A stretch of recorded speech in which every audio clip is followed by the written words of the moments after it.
So we haven't seen this in a while.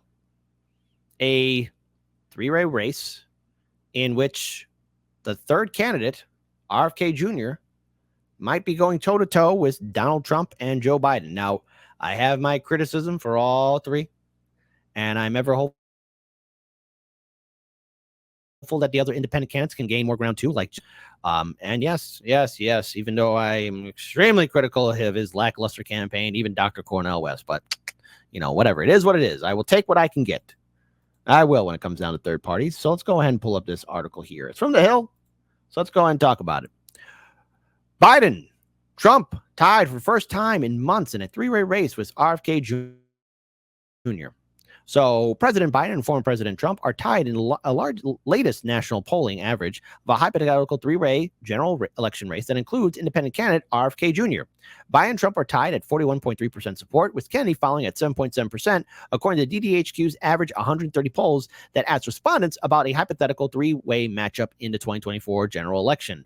Trump has consistently led Biden in the three-way hypothetical race since November 8th, when Biden briefly overtook Trump 39.3% support to 39.1% in December, and into January, Trump maintained a statistically significant lead over Biden. But Biden began gaining on Trump early last month. So hold on. Let's talk about this.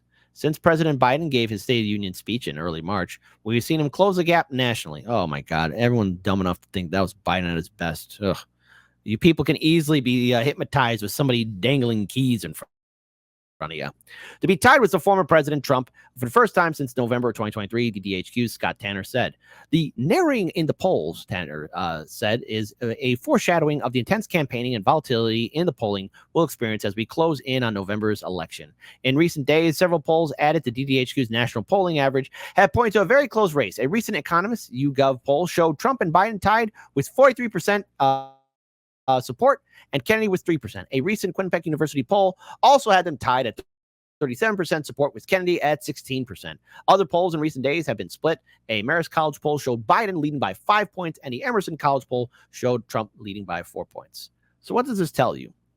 It should tell all of you that voters, especially as we get closer to November, are not excited about a potential Trump-Biden rematch. Now, I say potential because, look, anything can happen at the DNC convention. And we spoke about this on Due Dissidence show, at the Post-Duopoly show, and on RBN show as well, that there is a scenario, however unlikely, but it could happen, and it must be considered, that the Democratic establishment realizes that old man Joe just doesn't got that dog in him, and they could easily, quite potentially, replace him as the nominee at the convention. They could. And knowing that Donald Trump has legal troubles, I don't see them really impacting his campaign that much, but it could cost him the race as well. But nonetheless, voters are starting to no longer be engaged with the Republican and Democratic establishment. Now, it's not saying that they still don't have their influence and that people won't show up. It's just now more Americans are identifying themselves as independent. And since many Americans are not really tuned in as much with electoral politics, since many people are really disengaged from politics, they look at Biden and Trump and they're like, ugh, that's 2020. They see somebody like RFK Jr., and that causes more interest. And RFK Jr. does have name recognition, and he very well can secure a lot of votes. And if there is no debates taking place, well, that's a perfect opportunity for RFK Jr. or any third-party candidate to not only do third-party debates, but garner more attention, because obviously Biden and Trump are still having this little childish back and forth. No, I want to debate you. No, I won't debate you. No, I will. No, I won't. The polling data is going to change. And we're going to see an ever more interest in third parties, which is why we've seen such an attack by on third parties by corporate media. I spoke with this about Larry Sharpe earlier on today's show.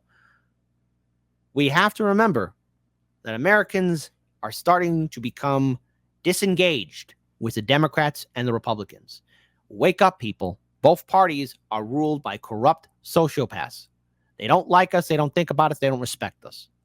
So what's the incentive of supporting them? But I am ever hopeful that after this election cycle, perhaps this will engage people to become more civically involved, civically engaged with dismantling the two-party system, doing citizen ballot initiatives, fighting for a better future. It is something I want to see, and I'm ever hopeful for it. We'll see how this election plays out, knowing that the DNC convention, and yes, to some extent the RNC convention, are areas in which people are going to be pushing back. I say, let's bring it on. Let's show this world. Let's show the world that we're not subservient to a two-party system. Let's break the system.